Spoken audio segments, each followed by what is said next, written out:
好，回到節目的最後一個部分呢，我們要來持續看的是打了很多年但是現在戰況出現了一些變化的俄烏戰場嘍。他們現在呢邁入一個應該說更殘忍、更殘酷的一個階段，因為烏克蘭過去在幾年我們看他一直被壓着打的一方，但現在改變打法嘍，而且戰火是一路燒到了俄羅斯的本土了。烏軍現在證實呢，對俄羅斯的這個地方斯拉維揚斯克的煉油廠發動了攻擊，而且打擊範圍也拉到了被俄國掌控下的克里米亞，包括了互搬的海底電纜等等，也都有出事情。所以烏克蘭現在很明確嘛，最近的一周就是打你克里米亞的電力基礎設施，還有很多地方的這種煉油設施，我就是針對你的痛處去打。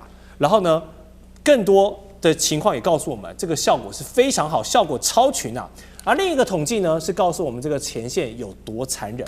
我們來看一下，俄羅斯現在前線的消耗已經真的是頂不住了。新兵一旦被派往前線，他們的平均生存時間竟然只有20到35分鐘，這樣一條年輕的性命就這樣消失在戰場上，成為這個被绞肉機捲進去的一條性命。而且他們從入伍到戰死只有10天的時間10天的时間，大概我們台灣这個教召比教召久一點點而已但是人家是真的在戰場上丟失掉性命這樣的嚴重事情。當然戰場前線的殘酷我們就無需多言了，大家都很清楚。但是我們要分析這一波烏克蘭從遠程打擊，打你的煉油廠，打你的克里米亞電網到海底電纜，頻頻能奏效，靠的僅僅是無人機那麼簡單嗎？當然，無人機在這幾年的運作下，已經被他們玩到爐火純青了反而是俄羅斯去年年底2025年底的時候，還一副老神在在，感覺已經要全線推去了，已經把這個澤連斯基逼上談判桌，要跟你瓜分土地，要割地，怎麼感覺才過了半年，現在風雲變色？如今俄羅斯防空出現了哪一些漏洞？軍援吃緊，已經進入到何種的困境？幹哥跟我們分享。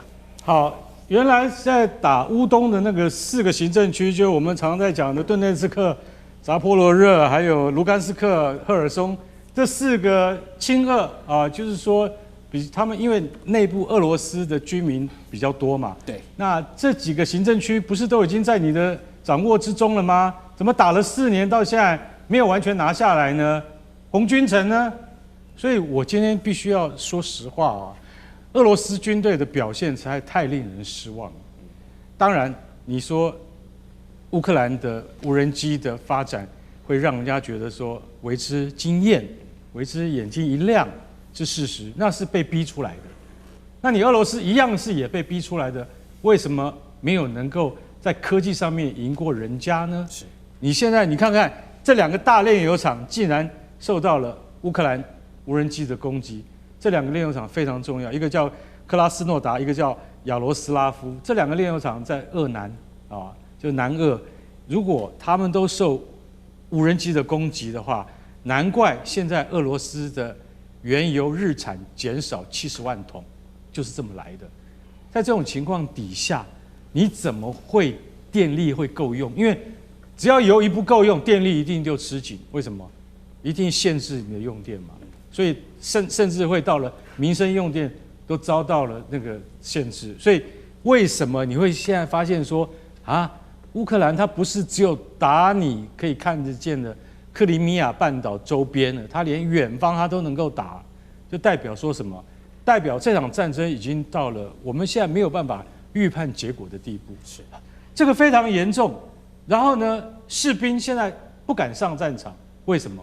正如你剛剛講的，平均生存時間只有20到35分鐘，為什麼？因為新兵上戰場根本搞不清楚狀況，老兵不會告訴他們。這是什麼意思？就是你去犧牲，我們都已經知道狀況了，因為我們死了太多同袍了。現在一個新兵要面對10架無人機，也就是說，保證把你找到，只要你探出頭來，我一定可以找得到你，我一定可以把你消滅掉。現在烏克蘭用這樣的方式，以10比1去對付一個士兵，縱使俄羅斯現在祭出高簽約獎金。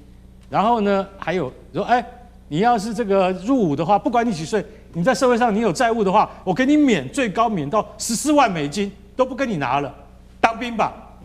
你就真的以為哇，我如果說在外面欠債，幹嘛賭博？哇，哈，如果欠了一堆債或者是幹嘛的話，我可以馬上免掉債務，只要我上戰場打仗。但問題是你可能活不到10天，這就是現在戰場殘酷的狀況。所以我必須要講，如果俄羅斯到了現在，你也不派士兵去佔領陣地，對，烏克蘭也不派士兵佔領陣地，請問無人機戰爭打到最後，誰才是贏家？沒有人是贏家，沒有人是真正的勝利者。是，所以這場戰爭就繼續消耗下去，一直到我們終於發現兩邊認為再也打不下去為止。那是哪一天呢？我覺得這一場戰爭還看不到盡頭。了解。現在俄羅斯缺人、缺油、缺電，就像剛剛幹哥分析的，莫斯科都必須開始找外援，連那些欠債的人都問你說你要不要來當兵，我幫你還債，就是因為沒有人可以用了嘛。好，現在也出現一個很諷刺的畫面，就是一頭我們看到世界2個地方在燒，一頭是美國现在中東戰事，彈藥庫也打得吃緊了，另外俄羅斯跟烏克蘭這邊又打了這麼多年，都得要靠北韓來幫你補炮彈、補人了。2大國的軍火神話都在這一場的消耗戰裡面，讓我們看到了現實。強如美國，強如俄羅斯，也是撐不住這樣打。然而，西方媒體呢一直在放大俄軍的傷亡，那烏克蘭的傷亡呢，好像就沒有那麼慘烈一樣。大家都是人肉做的，又不是人形機器人，對不對？俄羅斯有傷亡，烏克蘭一定也有傷亡啊。就算人家的無人機戰術玩得出神入化，也還是有傷亡嘛。絞肉機的殘酷對兩邊都是一樣。所以我想問一下尚志哥，我們先排除掉西方媒體很愛用的這個濾鏡式的觀察。現在前線的傷亡數字，你觀察到真實情況如何？還有，俄羅斯都已經被逼到要用北韓的朝鮮制武器，這背後代表的情況有多嚴重？好，首先到今年年初的時候，這個非正式統計描述，現在在俄羅斯已經犧牲了120萬人，那麼烏克蘭80萬人，這今年年初的統計啊。那麼又打了半年了，到底實際狀況如何？因為這個真的官方都沒有具體宣布他們死亡多少數字哈，都是變成是自己掐着的，所以你很難說清楚。然後，如果剛剛講的這場俄烏戰爭，其實不得不說，它確實是這個近代的軍事作戰史當中的一個非常迭代的，因為無人機出現了，無人機不是蓄意的，是烏克蘭為了在防禦過程當中慢慢搞出來的。好，可是無人機現在變得最大的關鍵，包括最近1個禮拜以來，就是因為烏克蘭的這種大型可以飛幾千公里長程的無人機，而且又是低空，所以飛到莫斯科市區周邊去炸煉油廠的時候，所有都拍到了哈，特別很多中國的網民都拍到了。這個東西沒有辦法，你雷達抓不到，因為它非常非常低空，而且你飛那麼遠，你已經從那麼遠的地方飛了幾千公里飛來。大家都說俄羅斯為什麼不能攔截呢？有好多的部分的提問，但這就是現在無人機烏克蘭研發的狀況。當然，俄羅斯自己的無人機攻擊基輔也是不遺餘力的，但是他現在攻擊煉油廠這個整個戰略，確實把俄羅斯，包括這2天普京說俄羅斯這個燃料缺哦，因為莫斯科周邊的這幾個煉油廠是供給大莫斯科地區的燃油，包括汽車、石油的超過80%以上的重要煉油廠。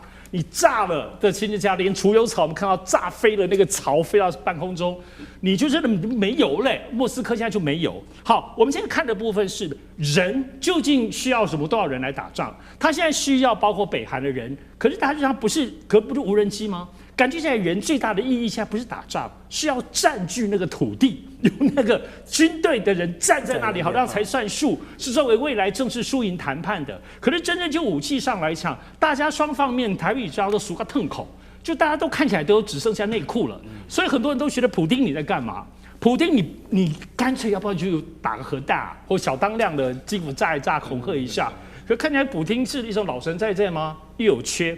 可是你說真正的就是俄烏在打嗎？偏偏普丁大家都知道，戰略上白俄羅斯是多軍力雄厚啊。如果你真正要全力攻下來，你把周邊弄起來的時候，其實還是可以全力攻擊的。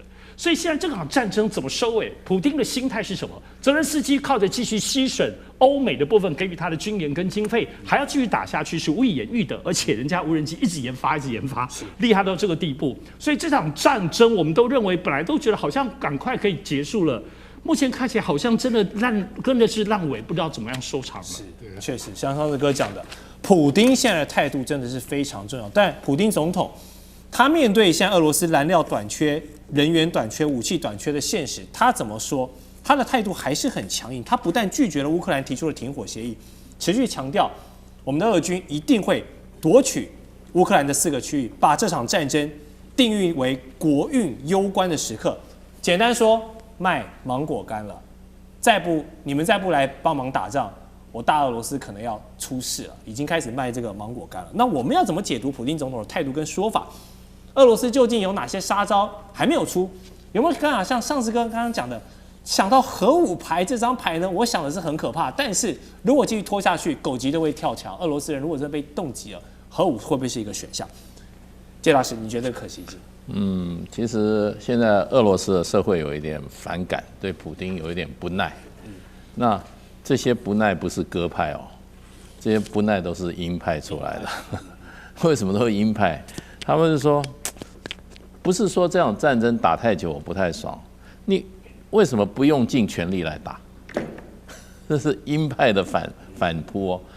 這個事實上，普丁他能夠出來在俄羅斯掌握這麼多，掌握政權那麼久，就是因為他是鷹派。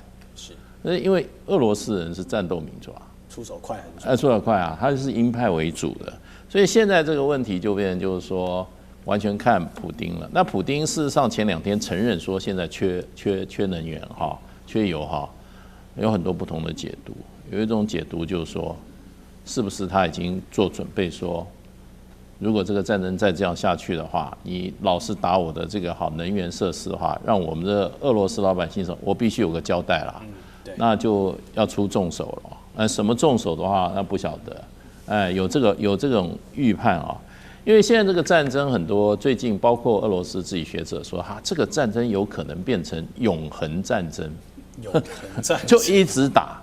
因為在戰場的前線現在是很焦灼的，而且說雙方都往後退，中間留了一個很大的緩衝區，是誰在緩衝區上？都是無人機在那邊飛，所以烏克蘭最近烏克蘭那邊最近前2天有個提議說，我們雙方都停止打。